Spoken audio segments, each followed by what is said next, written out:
बिना साबित किए ही काम चल जाए। नहीं साबित हुआ है मैम, मैं एक बात कहना चाहती हूँ, मैं माफी चाहती हूँ क्योंकि मुझे यास्मीन जी साबित हुआ है, मुझे थोड़ी मेरे कोई प्रॉब्लम हो गई है, मेरे कोई प्रॉब्लम हो गई है, मैं माफी चाहती हूँ। नहीं बस ये सुनकर चले जाइए यास्मीन जी, साबित हुआ है, साबित हुआ है। 2016 में 41 पीएफआई के लोगों का कन्विक्शन हुआ था और 1300 लोगों पर कम्युनल इन पर केसेस हैं। देर हो रही है, मुझे ही क्यों सुनाना है आपको? नहीं मैं क्योंकि आपने कहा साबित करिए, साबित हुआ है, मैं इसलिए कह रहा था जी। आपको जाना है, कोई दिक्कत नहीं है यास्मीन जी, मेरी परेशानी अच्छा जी मैं समझता हूँ, कोई दिक्कत नहीं है यास्मीन जी, आप जा सकते हैं, आपको इजाजत है, कोई दिक्कत नहीं है। अब शुभराज सर उससे पहले एक बार संगीत रागी, जल्दी से संगीत रागी, सीधा सा सवाल बार है भाई, आरएसएस पर भी बैन करो ना, फिर पीएफआई पर बैन कर दिया, आरएसएस पर भी करो, पीएफआई और आरएसएस एक बराबर, एक समान, जवाब दीजिए। देखिए अमन जी, मुझे आपने शुरुआत बहुत अच्छी की थी और इनफैक्ट यही चीजें मैं उस मुद्दे को उठाना चाहता था।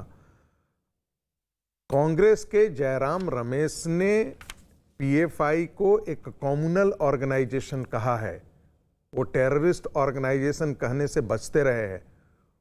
वो ये नहीं बता पा रहे हैं, ये कहने से इनकार कर रहे हैं कि ये एक ऐसा ऑर्गेनाइजेशन है जो देश के खिलाफ काम करता है।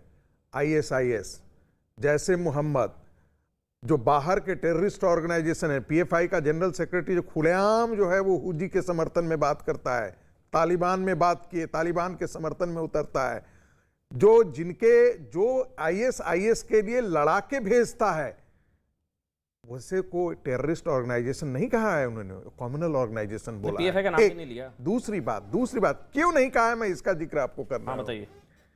केरला में कांग्रेस पार्टी जब चुनाव लड़ रही थी विधानसभा का, तो पीएफआई उनके समर्थन में थी।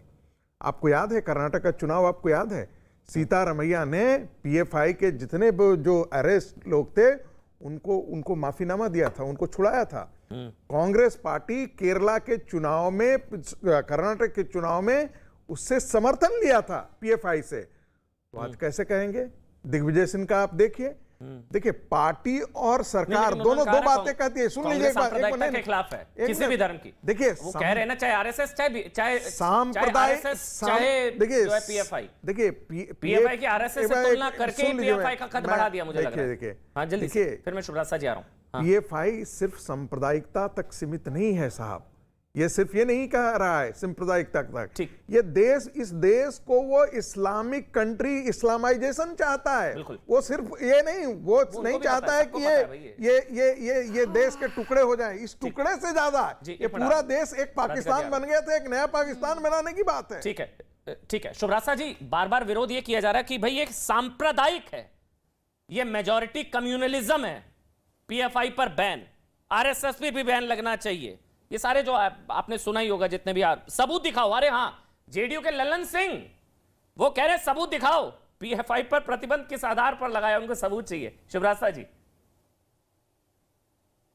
ललन जी को तो सिंपल सी चीज है कि बिहार में जो डॉक्यूमेंट्स आए और जिन डॉक्यूमेंट्स के आधार पर भी एनआईए ने इन्वेस्टिगेशन किया, ललन जी को चाहिए कि कुछ भी मीडिया में बोलने के पहले एक बार अपने ही स्टेट के, अपने ही ऑर्गेनाइजेशंस के डॉक्यूमेंट्स पढ़ लें। जेडीयू तो बहुत बड़ी पार्टी है ना, अब तो नेशनल लेवल पर भी प्रधानमंत्री पद की दावेदारी ठोकने वाली है, तो अपने स्टेट के डॉक्यूमेंट्स तो ललन जी पढ़ ही सकते हैं। मैं विनम्रता से उनसे कहूंगी कि एक बार पढ़ लें डॉक्यूमेंट्स, पहली चीज। दूसरी चीज, जो लोग आरएसएस और पीएफआई की तुलना कर रहे हैं, मैं उनसे पूछना चाहती हूँ और चैलेंज करना चाहती हूँ उनको, जिनको शौक है कहने का। आरएसएस घोषित तौर पर अपने आप को एक राष्ट्रवादी ऑर्गेनाइजेशन कहती है, राष्ट्रवाद के साथ साथ उनकी मुहिम चलती है। क्या पीएफआई ने आज तक कभी राष्ट्रवादी होने का दावा किया? क्या पीएफआई ने हमेशा इस्लामिक रेडिकलाइजेशन की बात नहीं की? क्या पीएफआई की रैलियों में केवल और केवल एक पंथ जो कि मुस्लिम है, जो कि इस्लाम है, क्या उसकी बात नहीं होती रही? तो जो लोग इस तरीके की बातें करते हैं, उनका इतिहास बोध भी कम है और उनको वर्तमान में जो चीजें जिस तरीके से, जिस परिप्रेक्ष्य में उभर रही हैं, उसका ज्ञान नहीं है। आपको आरएसएस के हिंदुत्ववादी विचारधारा से समस्या हो सकती है, आप उसका विरोध कीजिए। मुझे नहीं लगता कि आरएसएस के विरोध में उतरने वाले लोगों को का गला काटने की बात की गई हो, लेकिन यहाँ पीएफआई से संबद्ध लोगों ने लव जिहाद के नाम पे जितने केसेस हुए हैं, झारखंड में एक जो रीसेंट केस हुआ, हम भूल नहीं सकते हैं। तो ये दो ऑर्गेनाइजेशंस की तुलना अपने आप में हास्यास्पद है और उससे ज्यादा खतरनाक है। ये एक स्ट्रैटेजी के तहत की जाती है। खैर, इन बातों पर मैं बहुत ज्यादा टिप्पणी इसलिए नहीं करना चाहती क्योंकि ये बातें अब पास्ट में हो गई। राधिका जी ने बिल्कुल ठीक कहा कि कांग्रेस ने बैन किया सिमी को, लेकिन ये राधिका जी के ही कथन है कि सिमी के बाद पीएफआई बनी। इसका मतलब कि तब की सरकार को, जब आज के कांग्रेस के प्रवक्ताओं को यह बात पता है, इसका मतलब कल की सरकार को भी पता था कि सिमी के बैन होने के बाद उन सभी लोगों ने, जिनको सरकार ने खुली छूट दे रखी थी मैं इतना कॉन्स्पिरेसी थ्योरी में नहीं जाऊंगी, हो सकता है सरकार ने उस समय इतने सिलसिलेवार तरीके से काम नहीं किया जिस तरीके से इस सरकार ने काम किया। उनको नहीं लगा होगा कि ये लोग इतने खतरनाक है कि ये दोबारा एक ऑर्गेनाइजेशन बनाएंगे, बट ऑर्गेनाइजेशन तो बनी। 2010 में टीजे जोसेफ का केस आता है। ये एक ऐसा केस था अमन जी, इच्छाधारी आतंक, ये एक ऐसा केस था जी, हम लोग कॉलेज में थे और दिल दहल गया था। बिल्कुल सही। एक मिनट में 2010 से लेकर के 2022 की यात्रा हमने देखी। दिखा दीजिए एक बार, शादाब जी को दिखा दीजिए, उनसे मैं सवाल ले लेता हूं। एक बार शादाब को दिखा दीजिए स्क्रीन पर। शादाब, चेहरा क्यों उतरा हुआ है जी?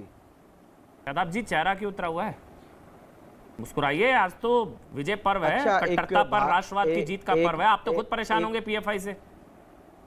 शादाब भाई चलिए, अब मैं कंप्लीट मुस्कुरा कर बोलिए, ऐसे मुंह नहीं उतरा हुआ है, ऐसे नहीं। सब देखिए, राधिका जी मुस्कुरा रही, सब मुस्कुरा रहे, ऐसे नहीं। आज तो बड़ा दिन है। मेरी मुस्कुरा सुनिए जी। चाहे तो जब भी कभी नफरत को रोका जाएगा, चाहे वो संघ के रूप में होगी या किसी दूसरे रूप में होगी, जब भी किसी बलात्कारी को सजा दी जाएगी, चाहे वो उसका जाति धर्म कुछ भी होगा, जब भी किसी मजलूम को इंसाफ मिलेगा, चाहे उसका कोई जाति धर्म होगा, शादाब चौहान उसके साथ खड़ा होगा। ये सवाल करना, मुस्कुराइए नहीं मुस्कुराइए, हंसिए लेटिए रोइए, ये सब मत करिए अमन भाई। आप बड़े चैनल के एंकर, ये सब छोटी बातें मत करिए। मेरे मुस्कुराना ना मुस्कुराना नहीं, न्याय के साथ खड़ा होना सबसे महत्वपूर्ण। और नेशनल इंटीग्रिटी को हमने हमेशा कहा कि नेशनल इंटीग्रिटी के साथ कोई कॉम्प्रोमाइज नहीं। सुनिए पूरी बात। अच्छा लगा ये, आज सब बदले जी। आप पीएफआई पर बैन के साथ हैं।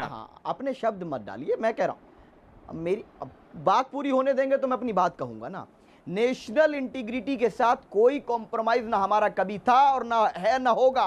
जब आईसिस की बात आई थी 2014 से हमने कहा कि आईसिस बैन के साथ है या नहीं है, इतना ज्ञान को दे रहे हैं। सीधा बताइए ना, पॉइंट पर आइए ना। पीएफआई पर बैन के साथ है आया ना, बात खत्म। आप जब पूरा सुनेंगे नहीं, जिस तरह से आपने अश्वनी उपाध्याय तो विदेश चले गए, ऐसा लग रहा था अश्वनी भाई तो मुझे कि ये भारत के नहीं, फिर आगे बोलिए आप, ये सोमालिया के नागरिक सही है नहीं। उन्होंने भारत की बात नहीं की, भारत की बात सही है नहीं। मैं अंकिता भंडारी की भी बात करना चाह रहा हूं, आतंकवादियों की बात, गोडसे की भी बात करना चाह रहा हूं, अजमल कसाब की भी बात करना चाह रहा हूं, इंद्रेश कुमार की भी बात हो, कर्नल पुरोहित की भी बात हो, कोई भी संगठन सही है नहीं। सुन लीजिए, लेट मी कंप्लीट। नहीं, लेट मी कंप्लीट अंग्रेजी बोलने से थोड़ी ना वजन आ जाएगा। पीएफआई पर बैन सही है नहीं कर दीजिए। ये सब नाटक नहीं, ये सब नाटक मैं विश्वास नहीं रखता जो आप कर रहे हो। आपकी टीआरपी के लिए आपकी बात नहीं बोलूंगा मैं। टीआरपी नहीं, मैं पीएफआई की टीआरपी तो नहीं, पीएफआई की टीआरपी आपको चिंता होगी प्रभु, मेरे को नहीं है। आप पीएफआई की टीआरपी, आपको पीएफआई से फंड आ रहा है, अमन चोपड़ा को पीएफआई से फंड आ रहा है ब्रांडिंग करने के लिए। मेरे को तो आपका चेहरा उतरा, आपकी फंडिंग हो गई है। बात मत करिए आप। चेहरा तो मैं तो कह रहा हूं बैन सही है। कितना मिल गया? आप बोलिए बैन सही है। कितना मिला? आया ना चेहरे पर मुस्कान, बोलिए बैन सही है। अरे अकाउंट में कितना है बताओ। फंड आ रहा है वही कहेगा ना कि बैन सही नहीं है। पैसा आपको मैं तो कह रहा हूं बैन बिल्कुल सही है, शानदार। वो तो रावण ने जिसको जला दिया। पीएफआई से कितना पैसा मिला आपको? अगर मुझे मिलता प्रभु तो मैं खुश थोड़ी ना होता। एजेंडे पे मत चढ़िए, भारत के एजेंडे की बात करिए। हां सही है ये नहीं, एजेंडा आईसीस का है। सही है नहीं कि अगर कोई इंडिविजुअल गलत करता है, पीएफआई पर बैन सही है नहीं। किसी भी गलत व्यक्ति पर कार्रवाई सही, पीएफआई पर बैन सही, किसी भी गलत व्यक्ति पर कार्रवाई करती है और अदालत, मुझे विश्वास है अदालत न्याय करेगा, अदालत न्याय करेगा। दूध का दूध, पानी का पानी होगा। और किसी को अनुमति नहीं होनी चाहिए, किसी को अनुमति नहीं होनी चाहिए कि भारत में नफरत फैलाने की। मैंने कहा ना, पीएफआई ने काम बांट रखा है। कोई नहीं, कोई बोल के काम बांट रखा नहीं, लेकिन ऐसा नहीं है। मैंने 2047 वाला डॉक्यूमेंट पढ़ा था, वो कहे कि टीम जाके निंदा कर दो, ऐसा नहीं है। उन्होंने पढ़ा नहीं है डॉक्यूमेंट। मैं एक ब्रेक ले रहा हूं। शादाब भाई आऊंगा, शादाब भाई आऊंगा, शादाब भाई आऊंगा, मुझे एक ब्रेक लेना पड़ रहा है, ब्रेक की मजबूरी है। आपको